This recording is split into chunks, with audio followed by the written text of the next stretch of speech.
the Lux Summer Theatre.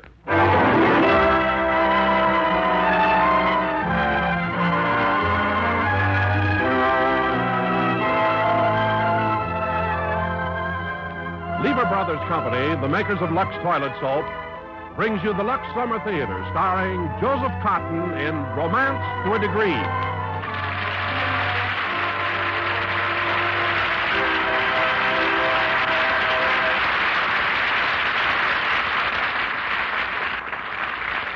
Ladies and gentlemen, this is Don Wilson. Well, vacation time is about half over, and I wonder how many of you are still contemplating a trip to Hollywood.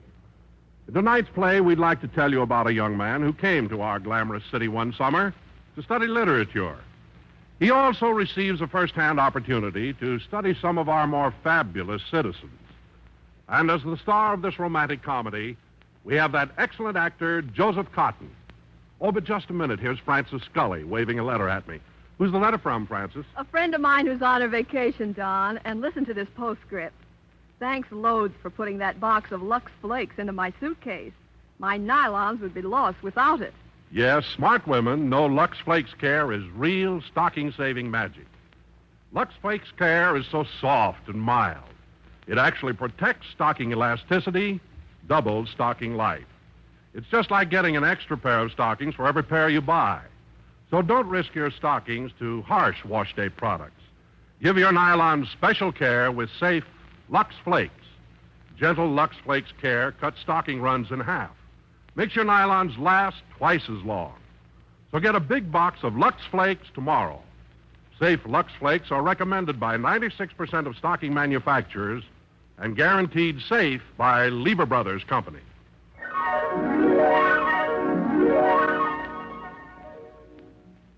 And now, Joseph Cotten, starring in Kathleen Height's delightful story, Romance to a Degree.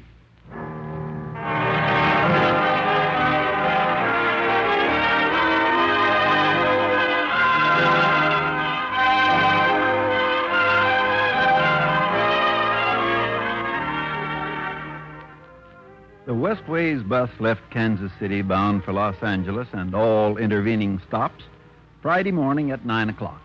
At 2 o'clock that afternoon, it stopped for 5 minutes in the elm-shaded coolness of Middleton, Kansas. A tall young man in a freshly laundered seersucker suit got aboard, selected a seat by the window on the shady side of the bus, and after waving farewell to his mother, settled down to his reading. His name, William Spring Smith. His reading, English Literature, Volume 1, to Dryden, and Homer's The Iliad.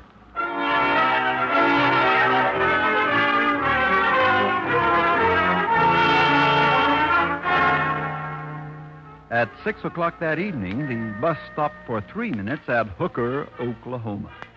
A pretty young girl in a crisp summer cotton got aboard, selected a seat next to a young man in a rumpled seersucker suit, waved her farewells, and settled down to her reading. Her name, Jenny Stewart. Her reading, half a dozen movie magazines. That was Friday. This is Saturday morning.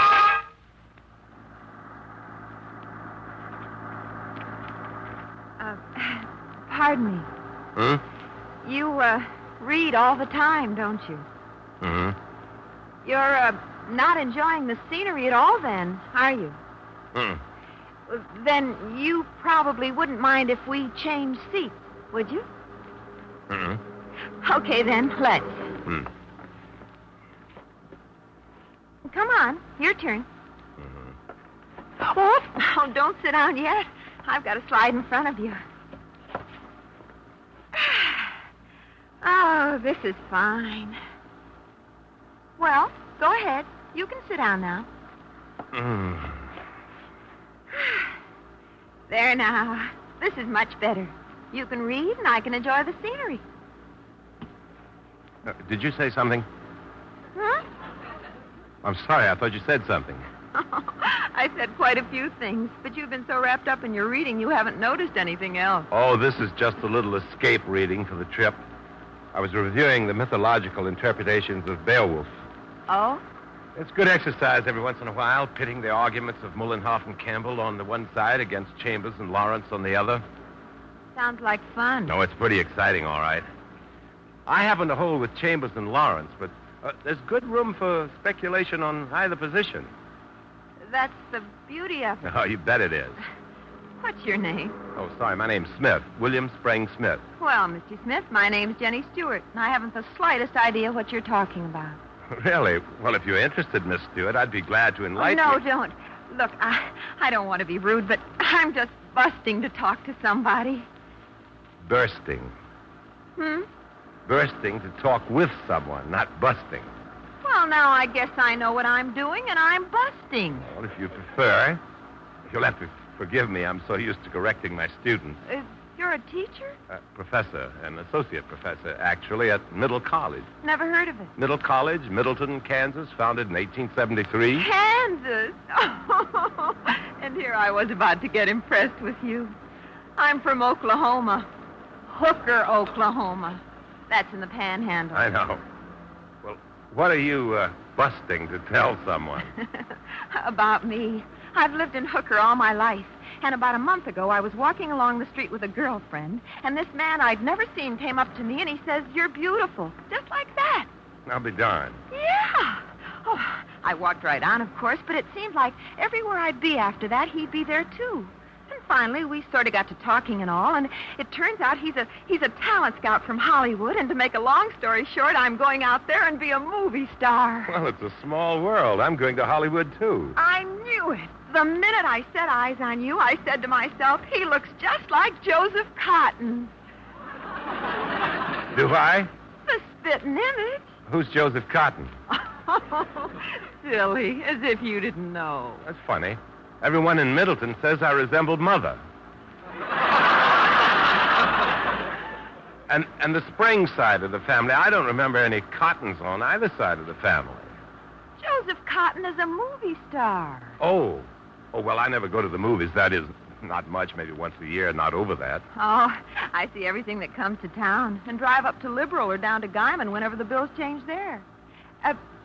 What are you going to Hollywood for if you're not in the movies? Well, to study for my degree, my Ph.D. in English. I've enrolled in the summer school at UCLA. Oh. Well, maybe you'll go to the movies more often when I'm a big star. Maybe. I used to go when Aunt Lily was in pictures. You have an aunt in the movies? Aunt Lily, Lily Spring. She still lives in Hollywood. Lily Spring. I never heard of her. Well, she hasn't made a picture recently. I guess Aunt Lily hasn't really done a lot in movies since they discovered talkies. It was this remark that closed the conversation and generally served to underscore a basic incompatibility between the seat companions. Jenny Stewart was born 4 years after the advent of talking pictures. Lily Spring, the mythological interpretations of Beowulf and the advanced English study of William Spring Smith left her quite cold, even if Professor Smith was the spitting image of Joseph Cotten. On the other hand, Professor Smith welcomed the return to his reading, only vaguely mindful that the talent scout had made a small point when he looked at Jenny and said, "You're beautiful." And so the ride went, from Albuquerque to Gallup to Flagstaff, Kingman, Barstow, San Bernardino, and finally, Hollywood. Well, we made it, Miss Stewart. Mm-hmm. Yes, we certainly did. Well, do you see your friend anywhere, that talent scout? No, I don't. Oh, but he'll be here, all right. Mr. Meston promised me back in Hooker he'd be here. Of course, he might be tied up, but, I know he'd send a chauffeur or something to meet me. Well, I'll just wait with you until he does show up. Oh, no. You run along to Aunt Lily. I'll be just fine. Just fine. Well, all right. I'll be at the YMCA for a few days. You know where you'll be staying? One of the big hotels, probably. Mr. Meston's just taking care of everything for me. Well, good luck with your new career, Miss Stewart. And happy Ph.D. to you, too, Mr. Smith. Thank you. Goodbye, Miss Stewart. Goodbye, Mr. Smith.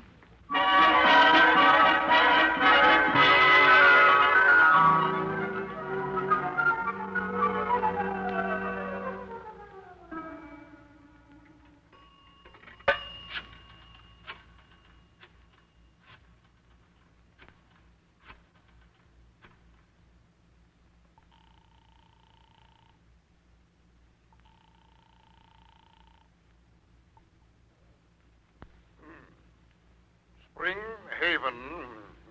Hello, this... What did you say? I said clearly and distinctly, Springhaven. Whom are you calling? I must have the wrong number. I was calling Miss Lily Spring. I'm sorry. This is Miss Spring's residence. Whom shall I say is calling?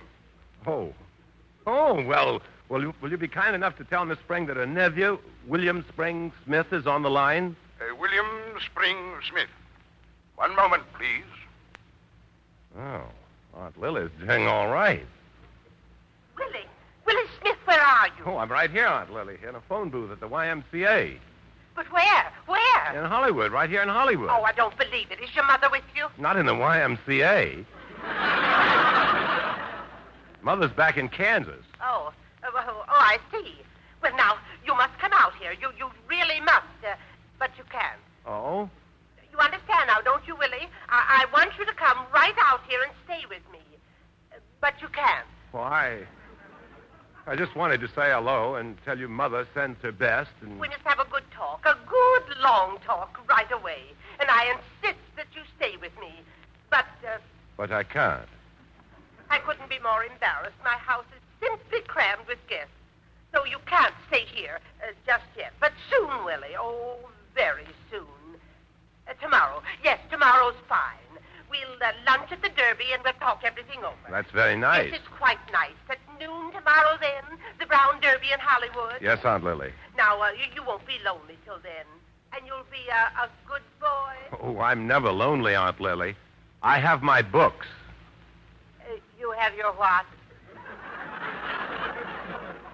My books. Say, you are a good boy, aren't you? Oh, but no matter. We'll do something about that, too. Aunt Lily. Till tomorrow noon, Willie. Goodbye. Goodbye, Aunt Lily. Well, I wonder what kept her out of talking pictures.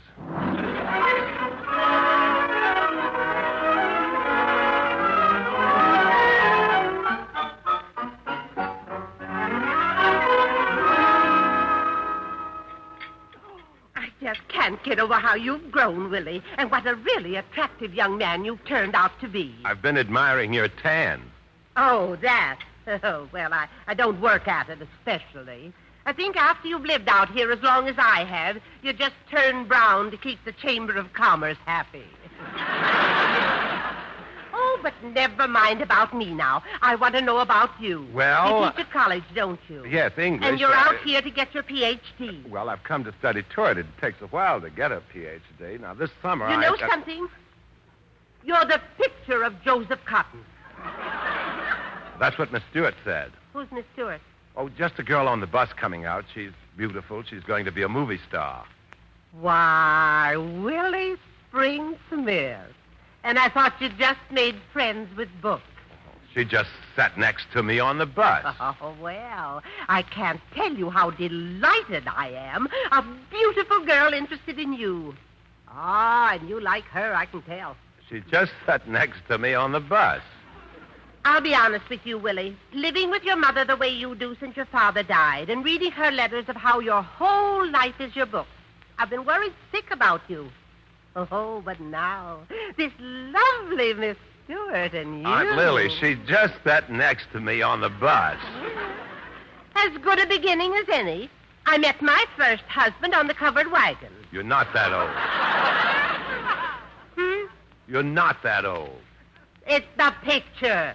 The epic picture of the early 20s, Willie. Oh, I had a substantial part, if you'll remember. I saw it 14 times, but I don't remember Uncle John in the picture. Oh, he wasn't in the picture. He was in charge of the horses. Oh, a tall, lean, raw-boned... Wow! I think we're attracting attention, Aunt Lily. John always did bring out the beast in me. Oh, my. I guess I'll miss him all my life. Is he dead? Oh, he'll never be dead. He's made a career out of horses and marrying pretty girls.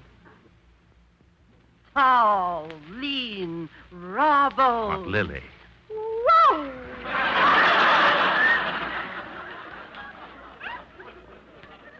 Everyone back in Middleton remembers you, how famous you are and how wealthy. Oh, well, I guess that's your mother's doing, Willie. Although I must admit, with all my enterprises, I am loaded. Mother's awfully proud of you, Aunt Lily. The whole town is. Why, they know as much about that big house you live in as if it were on Jefferson Street right there in Middleton. That's the way hometowns are, you know. You're always famous in your own hometown.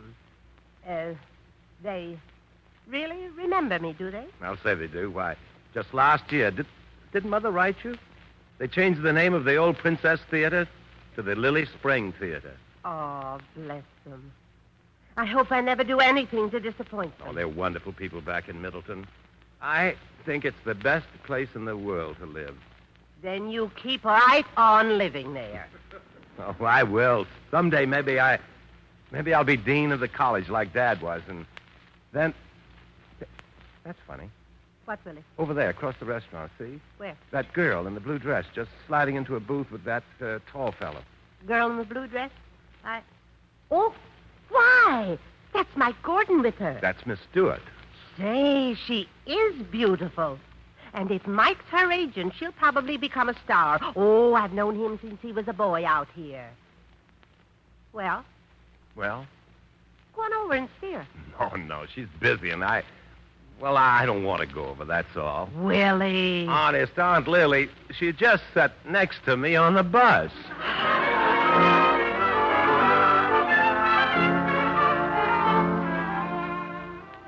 After lunch, William Spring Smith promised Aunt Lily he'd stay with her at Springhaven as soon as her guests left. The next few days were busy ones. William enrolled in UCLA and began a pattern of taking courses by day and studying hard by night. Jenny Stewart? Why, she was just the girl who sat next to him on the bus. He never gave her a conscious thought. But something made him close his books early some evenings. A restlessness that sent him out of the YMCA, usually in the direction of Hollywood Boulevard. And there, with thousands of other visitors, he walked the midway of Movie Town. He didn't know it yet, but in the midst of all those people, William Spring Smith was lonely. Hey, you, cousin, wait for the light to change before you start across there. Oh, sorry. Thanks. Hey! Get the picture? Yeah. Thanks. That's very friendly of you. Are you kidding? Well, thanks anyway. No big thing. Lights changed, cousin. You can go now. Oh, I'm sorry. I wasn't looking. My fault. Why, it's Mr. Smith. Miss Stewart. Mr. Smith, it's so nice to see Well, it's you. nice to see you, Miss Stewart. Of all the people in the world. Imagine running into you this way. Hey, cousin. Huh? The light. It changed again. Oh, yes, it has. Thanks very much. No big thing. I guess we'd better get out of the middle of the street. Yes, come on.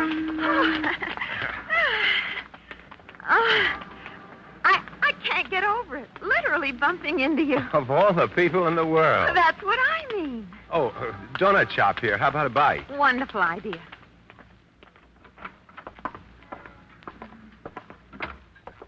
That booth ahead all right? Fine.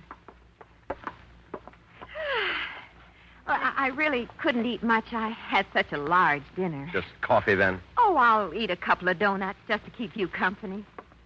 Help you? Yes, thanks. The lady will have coffee and 2 donuts. They're 3 for a dime. Coffee and 3 donuts. I'll bring me the same, I guess. Plain? Plain. 1 chocolate, 1 coconut, and 1 cinnamon. I've eaten here before. Oh, plain. Mm-hmm. You paying for this? Certainly. Okay. Peculiar question. Mm-hmm. Oh, pardon me. I guess I've just had too much Hollywood nightlife. You're enjoying yourself here, aren't you, Miss Stewart? Yes. Oh, yes, indeed. It's so exciting, and everybody's been so... I am sorry. You go right ahead. Oh, it's been in such a whirl. Oh, my goodness, I didn't realize I was so... You've got me doing it. I say you've got... Miss Stewart. Miss Stewart. Here you go. Shh. She's asleep. Hey, none of that. Come on, lady. Come on. Oh, well, leave her alone. She's just sleeping. Okay, bud. Be my guest. You wake her up. But get her out of here. And tell her she can't sleep in here every night.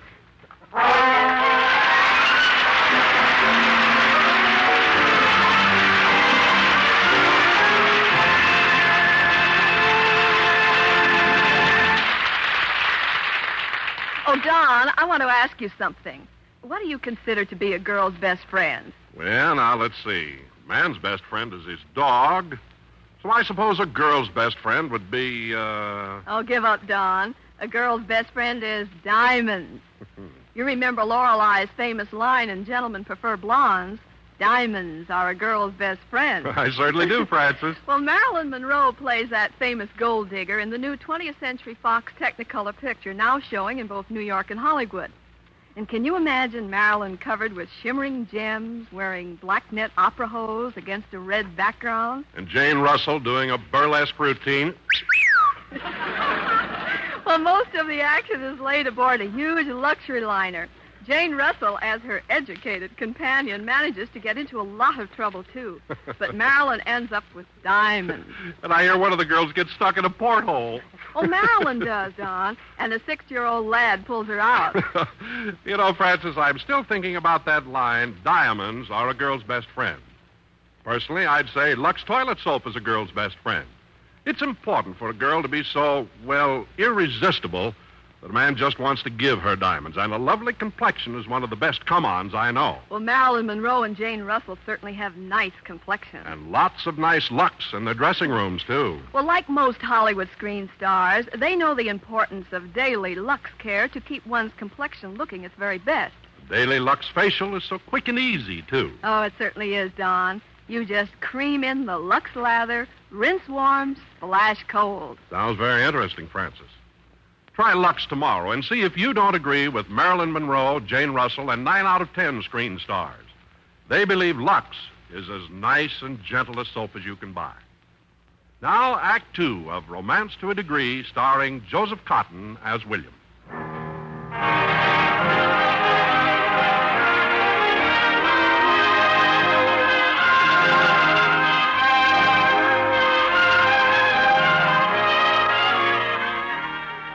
5 days ago, when they arrived in Hollywood, Professor William Spring Smith of Middleton, Kansas, and Jenny Stewart of Hooker, Oklahoma, were two bright young people, each in his own fashion, determined to reconquer the West.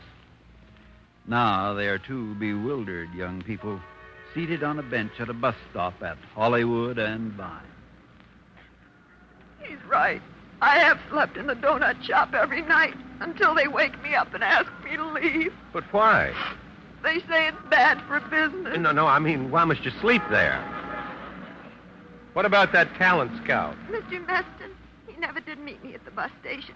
I've tried every way I know, but I can't find anybody with that name in Hollywood anywhere. That's funny.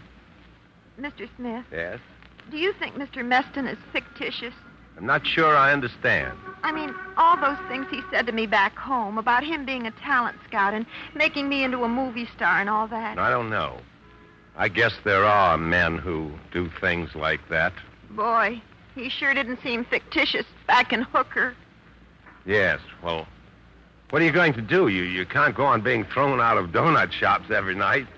Have you got any money? I don't even have any talent. I've seen all kinds of agents. Even Mike Gordon. He's one of the best. Well, that's what Aunt Lily says, too. Oh, he was so nice to me. I pestered him so much he finally took me to the Brown Derby for lunch.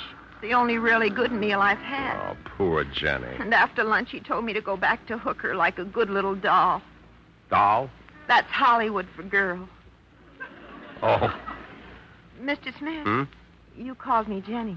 Oh, I'm sorry. I guess I did. Oh, don't be sorry. I liked it, William. Say, I know what to do about you. Where's your luggage? In a locker at the bus station. Why? I don't know why I didn't think of this before. Think of what? Aunt Lily. I'll take you to Aunt Lily's, and she'll fix everything. Oh, Aunt Lily's. For a minute there, I thought you were going to be fictitious like Mr. Meston. No, that's not going to work out. It's too late to bother Aunt Lily tonight. Oh. I know. I'll take you to the Y. William. WCA. It's for girls. I know. That's Middleton for dolls.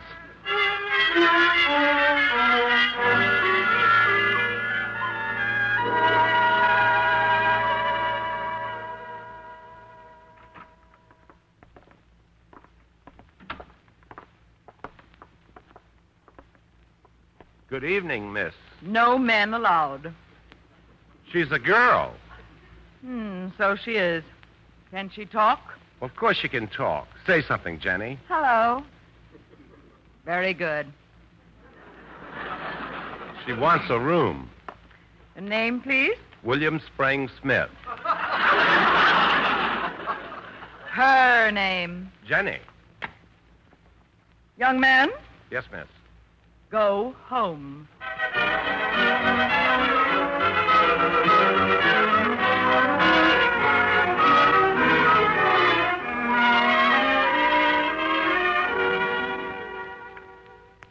William Spring Smith spent a fitful night at the YMCA. When sleep failed to come, he turned to Chaucer. When the liquid smoothness of the Chaucerian stanza disappointed, he tried to find challenge in his paper on the Iliad. But it was no use. For the first time in all his 30 years, William Spring Smith turned to his book friends and found them lacking. By morning, his resolve was firm, and he took it with him to breakfast with Jenny. The more I think about it, Jenny, the more I think that agent was right. You should go back to hooker like a good little doll, a girl. I'm too much trouble to you, aren't I? Oh, it isn't that. It's just that... I am too much trouble. I know I am. Last night you said you'd fix everything with your Aunt Lily, and now you've thought it over, and I'm just too much trouble. Oh, I called her this morning. She's out for the day, and I'll call her later, but... Well, it's my work, Jenny. After all, I came here to study and work and... Tell me about your work, will you? No, it wouldn't interest you. It's just my work. But I'm very interested. Really, I am. I mean, it's nice to know that something's going well with someone. Please tell me. Well, I'm writing this paper, a critique, actually, on Homer's Iliad. Homer's what? The Iliad by the ancient Greek poet Homer. Oh, of course. You see, everyone knows it as a classic heroic epic. It's common talk. Yes. Yes, it is. But in my critique, I take the position that Homer's characters are as worthy of literary immortality as the excellence of the form of the heroic epic itself. They're real characters, huh? Exceptionally real. I hold that they need not be confined to a specific time or place, and to substantiate this position, I'm suggesting a method of handling the Iliad in modern form in the belief that the characters will sustain today, divorced, of course, from their mythological implications. Maybe you're right. I think I am. At any rate, it's an exciting assumption. I mean, maybe you're right. I should go back to hooker. Oh, are we back there? William, I never know what you're talking about. You make me feel so dumb. Stupid. William! I mean, stupid's a better word in that construction than dumb. I'll be dumb if I want to. It isn't bad enough that I haven't any money or any talent or even any friends out here. You've got to come along and make me feel inferior. Jenny, I don't mean to do that. Please, Jenny, don't cry. I will cry. I like to cry. I don't know what to do when you cry. I don't know what to do anyway. Leave me alone. Jenny. Go on. Go be pals with that Homer character. All right, I will. Oh, don't leave me, William. Please don't leave me. Now, listen to me. I've got a class this morning and one this afternoon. I'll tell you this, young lady. Nothing's going to interfere with my work. No amount of histrionics, no flood of tears. Nothing.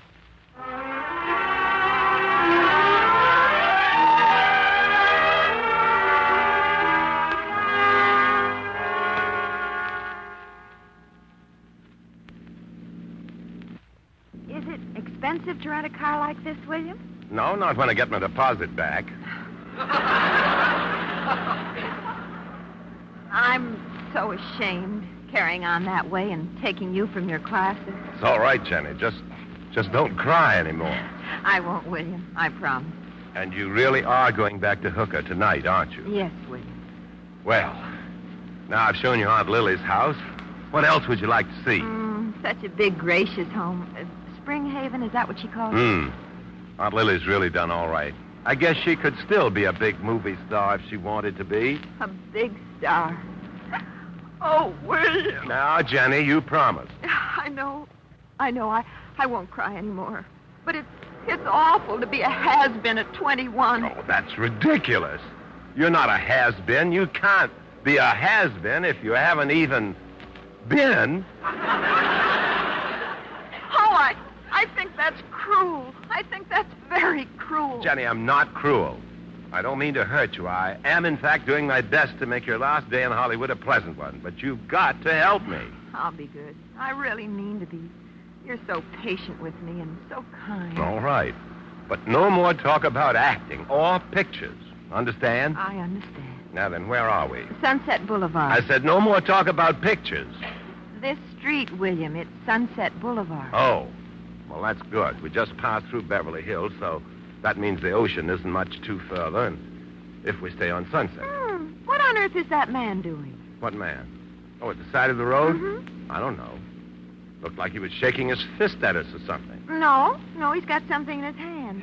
Oh, and there's a sign behind him. Maps to movie stars' homes.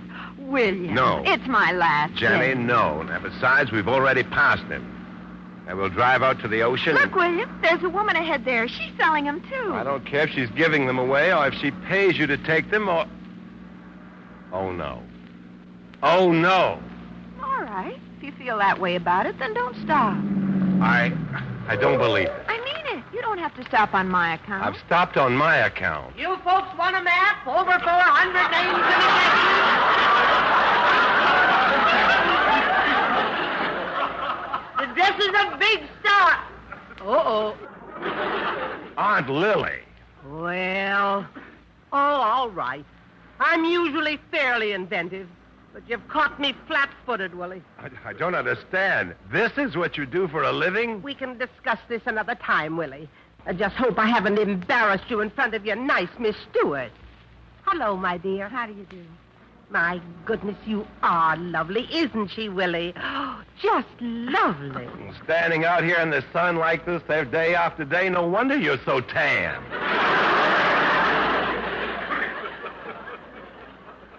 Willie tells me that Mike Gordon's going to make a star of you, and I must say you're beautiful enough. Now, if you just have the talent to match, well, you'll make the grade, I'm sure. Oh, you're very nice, Miss Spring, but I'm afraid Mr. Gordon doesn't think I have much talent. Now, Jenny, don't. Now, you're just being modest. I know Mike very well, and I'll call him up and get the straight goods from him. Aunt Lily, don't. That would be wonderful. Oh, no, not at all. I'm curious about you. After all, you and Willie. Miss Stewart is going back to Hooker, Oklahoma on the evening bus. Oh, that's perfectly ridiculous. Now, why on earth would you want to go back to Hooker? I don't want to go, Miss Spring, but I don't have any money or any prospects of a job. Oh, poor baby. Now, Aunt Lily, listen to me. My dear child, you haven't given our town a chance. So, maybe you've had a few punches in the nose. That's part of the business. Pick yourself up and roll with the punch. You really think I should? I certainly do. Miss Stewart is going back to Hooker, Oklahoma on the evening bus. Willie, what are you sputtering about? I have work to do, a lot of work, and I insist it must and will be. Miss Stewart will be on the evening bus for Hooker, and that is final.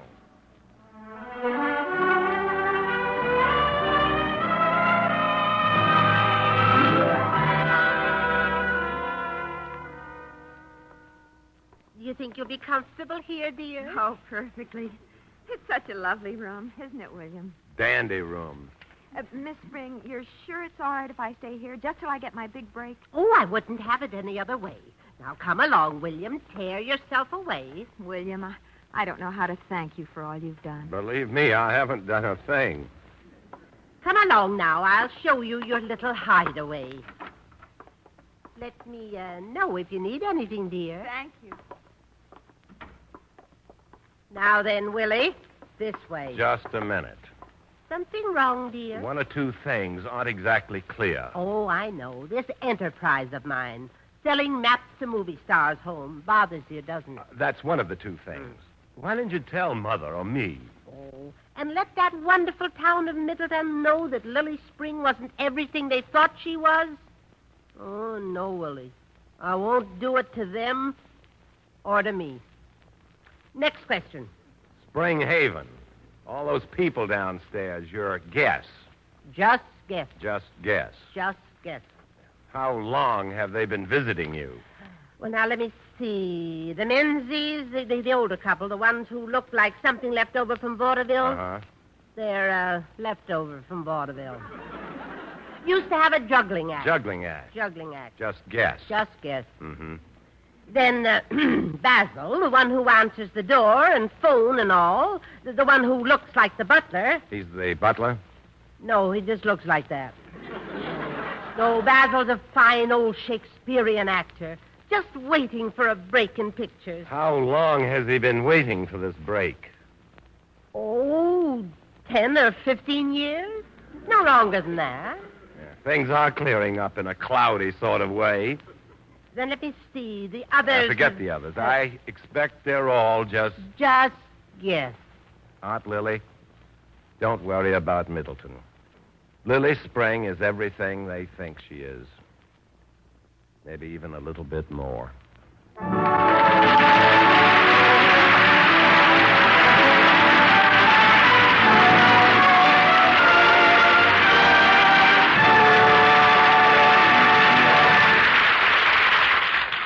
Don, I hesitate to tell you that I saw the Warner Brother Technicolor picture, So This Is Love. Why is that, Francis? Well, as soon as I mentioned Katherine Grayson as the star, will you... Oh, Katherine Grayson. Not only a lovely voice, but a lovely complexion. She uses Lux, you know. See what I mean? Well, now, what's the picture all about, Francis? Oh, Don, it's based on the story of Grace Moore, and therefore is almost all song.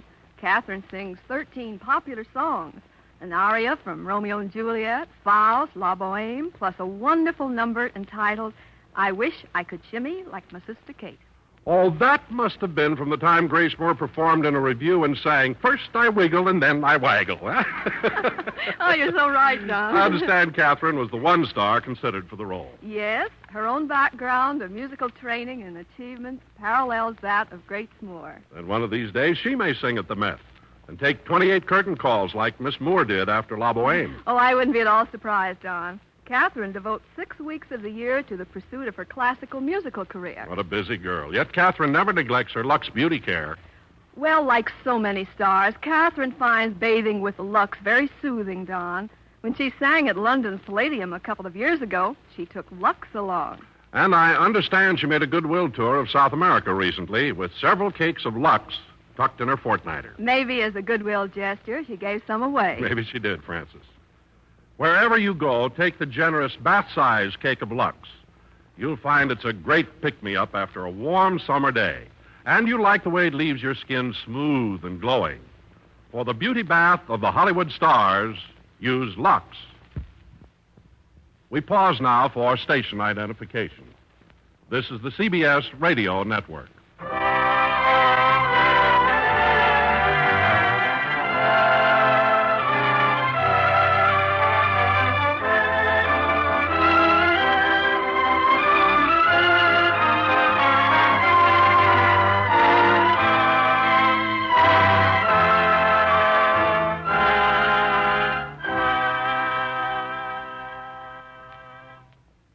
Now the curtain rises on Act 3 of Romance to a Degree, starring Joseph Cotten as William.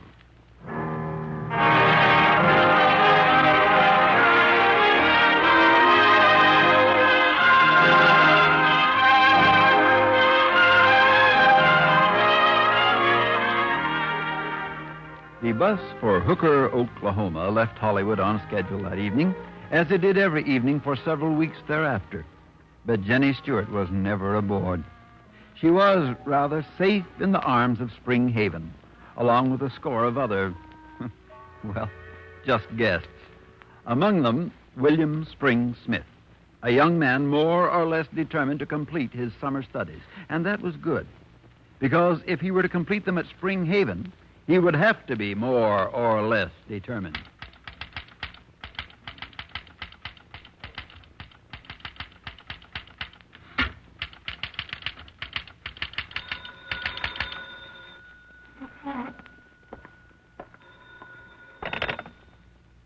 Springhaven? Lily. No. Miss Spring isn't here just now. Oh, sorry to hear that.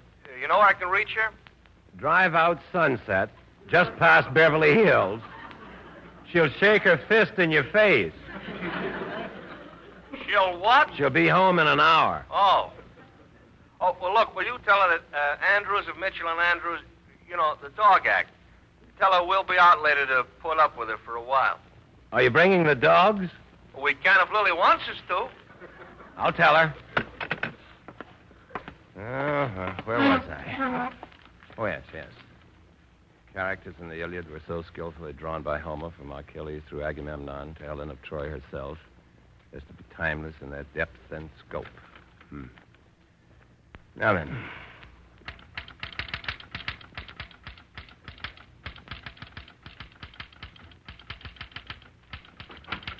Busy, William? Yes, Basil, busy. That's what I like to see. A young man busy at his work. The single-mindedness and dedication to purpose of the young mind. An inspiring thing for these old eyes to behold. One question, William. What is it, Basil? Did Darrell Zanuck call? No. Jack Warner? No. Dory Sherry? No.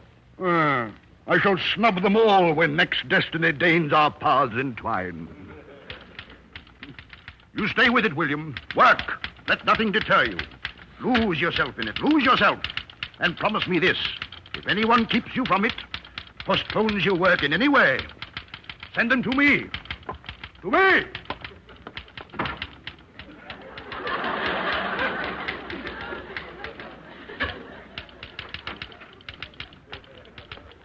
Willie, dear, I'm home. Willie, stop typing this instant. All right, Aunt Lily. Oh, well, now that's better. You're driving yourself too hard, you know.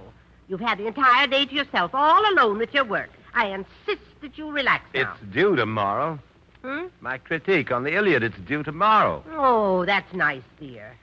Listen, Willie, I have the most wonderful news. Oh, you had some phone calls. I ran into Mike Gordon again today. You remember the agent who told Jenny to go back to Hooker? Well, anyway, I ran into him, and he agreed with me that anyone as beautiful as Jenny should have every chance to prove her talent. I can't remember all of them, but the last one was somebody with a dog act. 2 names, somebody and somebody. They're coming out here. Willie, don't interrupt, dear. Mike set Jenny to read for a part tomorrow at the Empire Studios. Now, isn't that splendid? 2 names, like Zanuck and Sherry. Do they have a dog act? I don't think so, dear. But the Empire is my old studio. And I'm going to call Leo Lethbridge and put in a good word for Jenny. Does he have a dog act? Leo Lethbridge is head of production for Empire Studio. Oh. I've already told Jenny, and she's that excited. Who's coming here with what dog act? Maybe I got the names wrong. Really, Aunt Lily, I'm glad for Jenny, and you're nice to do all that for her, but my critique on the Iliad is due tomorrow. I've just got to get back to work. Oh, poor Willie, of course you do. And here I've been prattling on like an old woman. I'll go now, dear, and I promise I won't let a soul disturb you. That would be very nice. Aunt Lily! Willie's working. Did you tell him the news?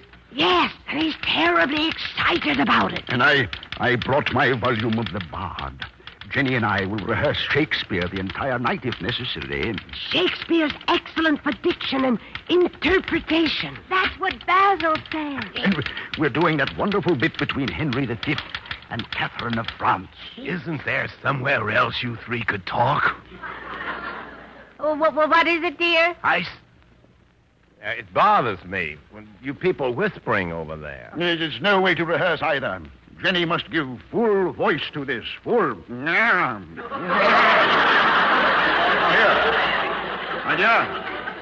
Yeah. I shall cue you at line 205. Hello, William. Hello, Jenny. But dost thou understand thus much English? Canst thou love men? I cannot tell. Can any of your neighbors tell, Kate? I'll ask them. Come. I know thou lovest men. And at night, when you come into your closet, you'll question this gentlewoman about men. And I know, Kate, you will to her dispraise those parts in me that you love with your heart. Shouldn't she be... But, good princess, mock me mercifully, the rather gentle princess, because I love thee cruelly. If ever I... Shouldn't she have more to say? Beg your pardon? Well, if you're trying to help Jenny, shouldn't you rehearse something where she has more to say? My dear young friend, this is a tour de force for Henry. I am Henry. I know, You but... mustn't interrupt, Willie. He's just trying to help me, William. I'm sorry. I won't interrupt again. I'm sorry. I won't interrupt again. Oh, good heavens, we can't concentrate in here. Come along, Jenny, Lily. We've got work to do.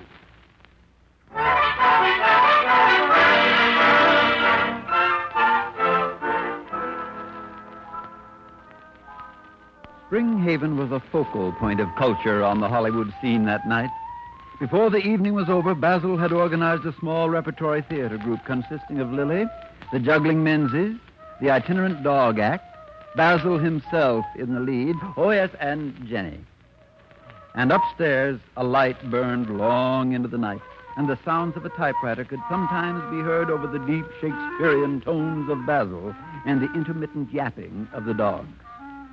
William Spring Smith was late coming home the following afternoon.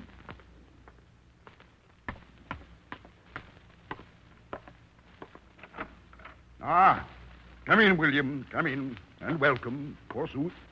Welcome. Hello, Basil. Jenny home? Alas, she is home, a frail and dismal failure. She weeps even now in her quarters. She didn't get the part. I believe Leo Lethbridge put it this way. Why don't you go back to Hooker, Oklahoma, like a good little doll?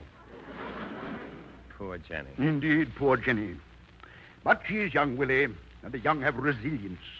Now, I have not told her yet, but I intend to work with the child until she's really ready. Give her the benefit of my long experience and my rather substantial talent. Maybe Mr. Lethbridge is right. No one should be sentenced to Hooker, Oklahoma. No matter how little talent they have. The small hamlet is no place for Jenny. It might be just the place for her. I think I'll go look in on her.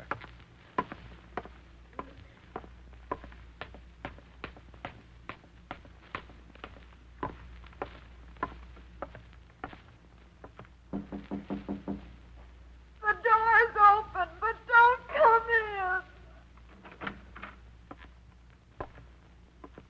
She's had quite a blow, Willie. Basil told me. I'm sorry, Jenny. I don't want to cry in front of you, William. William can't stand tears, Aunt Lily. It's all right, Jenny. Isn't it, Willie? What kind of a part was it? I was supposed to be a small-town girl who wanted to be an actress, but didn't have any talent. And I just couldn't do it, William. I just couldn't. She just didn't feel it. Why not? Oh, William, you don't understand about acting and being an artist and all. The part just wasn't right for me. There'll be other parts, dear. Don't worry. Stop crying, Jenny. What? You heard me. Stop crying. Face a few realities. Oh, you're going to be cruel again. I can always tell. You shouldn't, Willie. Someone should. If Jenny can't play herself, she can't play anything. Oh. She's a small-town girl who wants to be an actress, but she doesn't have the talent for it. It's that simple. Willie, she wants it so. Do you really want it, Jenny, or are you just ashamed to admit to yourself and your friends back home that you couldn't make the grade out here? Please don't, William. Don't. Because if that's true, you're not being fair to your friends or yourself. People, real people, Jenny, love you for yourself. Isn't that true, Aunt Lily? Yes. Yes, that's very true. I'm going back to Middleton tonight, Jenny. There's a bus at 7. So soon, Willie? I finished my last class today. I've got to get back. There's a lot of work before the college opens next month. How about it, Jenny? No, I won't go. I won't go because I'm going to show you William Spring Smith. I'll be a big star someday, and you're going to be stuck. He's on the phone. Who? Leo Lethbridge in person. He's on the phone. You see, Mr. Smith, the head of production of Empire Studios wants to talk to me. No, he doesn't, Jenny. He wants to talk to Willie. I don't know him. He wants to talk to you. I don't want to talk to him. I don't know him. Besides, I've got to pack. Oh, Lily, speak to him. Make him understand. Willie. You don't want me to miss my bus, do you?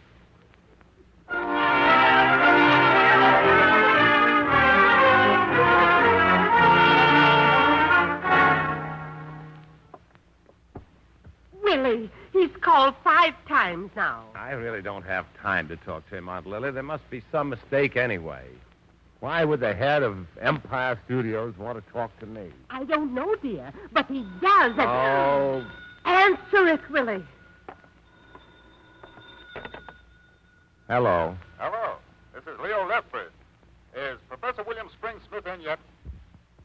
This is he. Oh, well, I finally caught up with you. I want to talk to you, young man. We have a mutual friend, I believe. Who, Jenny?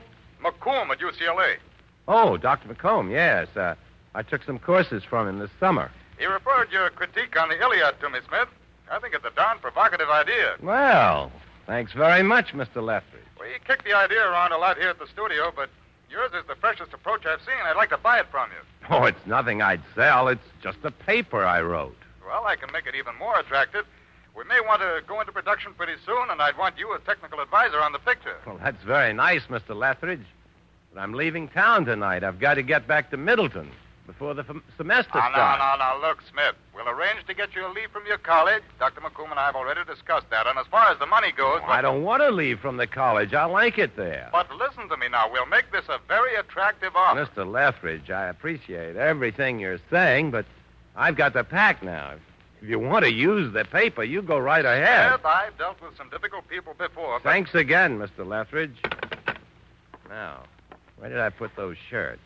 William Spring Smith. Did he say what I thought he said? And did you say what I thought you said back? I'm in an awful hurry, Aunt Lily. You really do love it back in Middleton, don't you? I think it's the best place in the world to live.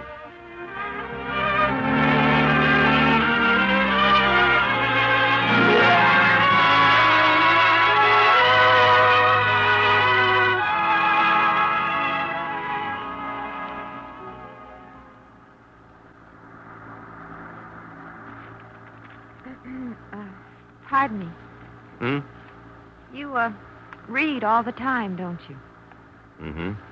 Well, if you're not enjoying the scenery, you probably wouldn't mind if we changed seats, would you? Jenny. Hello, William. But Jenny, this bus goes to Hooker.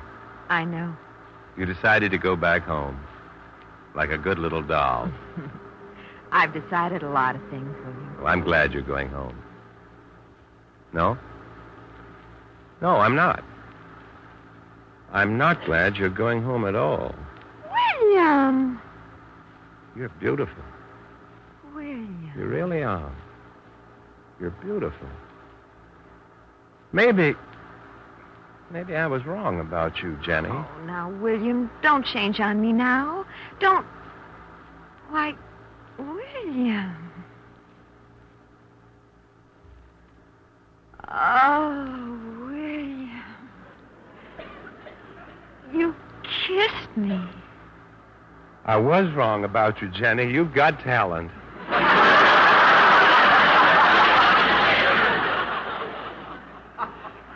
You've got a lot of talent. And you're not glad I'm going back to Hooker? Not with all that talent. Will I like it in Middleton, William? But, Jenny, you'll love it in Middleton. It's the best place in the world to live.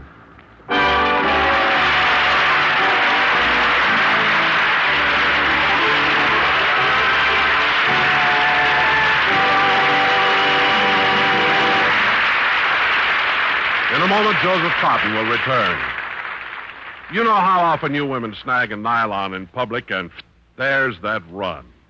Well, all you have to do if you're properly prepared and have sent for your pair and to spare is open your handbag and take out a spare.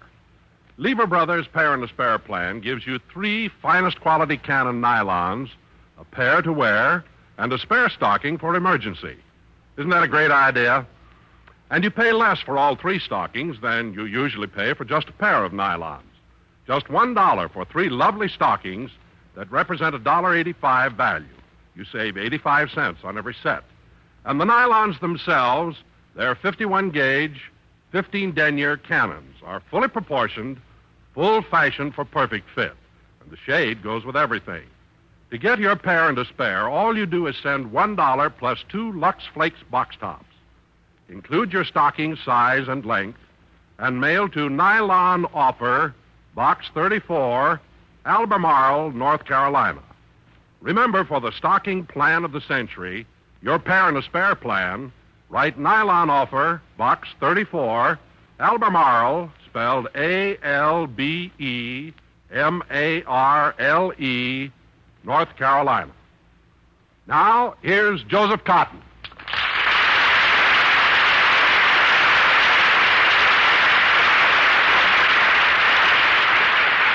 Well, Joe, as one of our well-established stars, you ought to know some interesting Hollywood legends. Well, I suppose I do, but the most interesting thing about some of them, now, that they are true. For instance, the one about 9 out of 10 Hollywood stars being Lux girls. That's a fact. I've played opposite them. And, Joe, who has the good fortune to play opposite you in your latest picture? Well, let's say that I have the good fortune to play opposite Gene Peters in A Blueprint for Murder for 20th Century Fox. Gene's awfully good. And are you playing one of those diabolically clever murderers you do so well? Don, what sort of a compliment is that, huh? Now, I'm not a criminal this time. Now, what about your play for next week? As a matter of fact, we have a very unusual character in our heroine of next week. She's not exactly a criminal, but, well, surely you remember one of 20th Century Fox's biggest screen hits, Leave Her to Heaven. I certainly do. A fine picture. And who'll be your star? That lovely and talented actress, Joan Fontaine. Well, that will be worth hearing. Good night. Good night.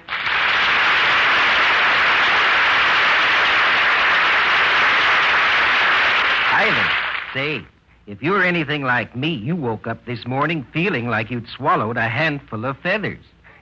Dentists put it more bluntly. They just call it morning mouth. Well, don't take morning mouth to work with you. Instead, take that wonderful, clean, fresh feeling that Chlorident toothpaste gives you. You see, Chlorident is a chlorophyll toothpaste, and Chlorident gives you the full mouth-freshening benefits of chlorophyll which no white toothpaste offers. Besides, no other chlorophyll toothpaste brightens your teeth as well as Chlorident. Say, how about you trying Chlorident toothpaste at our expense? Just buy the 69-cent size, and we'll chip in the 43-cent size at no extra cost. Prove to yourself that Chlorident leaves your mouth wonderfully fresh and clean. And if you don't agree, well, your 69 cents will be refunded. So buy Chlorident.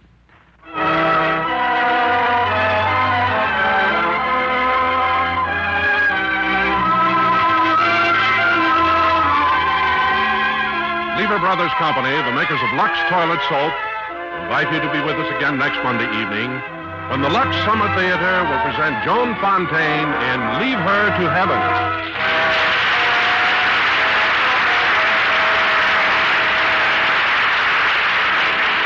Featured in our cast tonight were Shirley Mitchell as Jenny and Verna Felton as Lily, with John Dehner, Ben Wright, Vivi Janis, Byron Kane, Barney Phillips, and Lawrence Dobkin. Farley Bear was the narrator. Romance to a Degree was written for the Lux Summer Theatre by Kathleen Heinck and was directed by Norman McDonald. Lever Brothers Company unconditionally guarantees the quality and performance of Lux Toilet Soap Lux Flakes, and Chlorident toothpaste, or your money refunded. This is your host, Don Wilson, reminding you to join us again next Monday night to hear Leave Her to Heaven, starring Joan Fontaine. Every Thursday evening, Lever Brothers Company brings you the Lux Video Theatre. Consult your local newspaper for time and station. This is the CBS Radio Network.